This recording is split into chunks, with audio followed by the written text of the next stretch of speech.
Hi, I'm Lynette and welcome. Today I'll be doing a look with the Equalizer II palette from Sample Beauty. It's a 30-pan neutral eyeshadow palette with a mix of mattes and metallics for $25.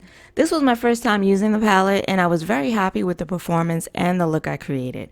If you like tutorials, swatches, hauls, and reviews, then please consider subscribing because I do all of that and more here every Saturday. Everything I use on the eyes will be listed below, so let's get started.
Let me know in the comments, do you have any palettes from Sample Beauty? And if so, what are your thoughts?